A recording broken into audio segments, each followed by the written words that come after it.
শুভ সন্ধ্যা বন্ধুরা, সবাই কেমন আছেন? আশা করছি সবাই অনেক ভালো আছেন, সুস্থ আছেন।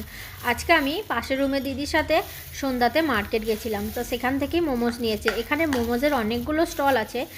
রাজস্থানে থাকি আমি, আপনারা অনেকেই হয়তো জানেন যারা আমার ভিডিওগুলো দেখেন। তা আমি মোমোজ নিয়ে এসেছিলাম, এবার মোমোজটাকে খুলে নেব। আর এখানে আমি ফ্রাই মোমোজ নিয়ে এসেছি, স্টিম মোমোজ আনিনি।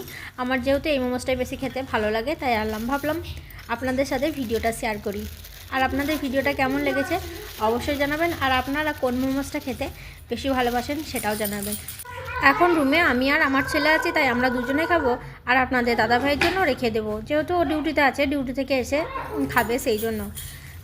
এবার আমি মোমোসের যে চাটনিগুলো আছে সেগুলোকে খুলে নিচ্ছি। এখানে দুটো চাটনি দিয়েছে, একটা মিষ্টি আর একটা ঝাল চাটনি, যেটা রসুনের একটা চাটনি হয় মোমোসের যে স্পেশাল একটা চাটনি। আর এই চাটনিটা বেশ ভালো করে আমরা যে দোকানটাতে নিই। এবার আমি এটাকেও ঢেলে নেব। রসুনের চাটনি, রসুনের ফ্লেভারটা খুব সুন্দর থাকে এই চাটনিটার মধ্যে। আর মোমোসের সাথে খেতে কিন্তু দারুণ লাগে, খুবই লোভনীয় একটি খাবার। সন্ধ্যায় তো আমার এরকম ধরনের খাবার খেতে ভীষণ ভালো লাগে। আর আপনাদের কেমন লাগে বন্ধুরা অবশ্যই জানাবেন। ভিডিওটা ভালো লাগলে একটা লাইক ও কমেন্ট করবেন। আর শেষ পর্যন্ত আমার সঙ্গে থেকে দেখার জন্য ধন্যবাদ। চলুন টাটা, বাই বাই, সবাই সুস্থ থাকবেন, ভালো থাকবেন।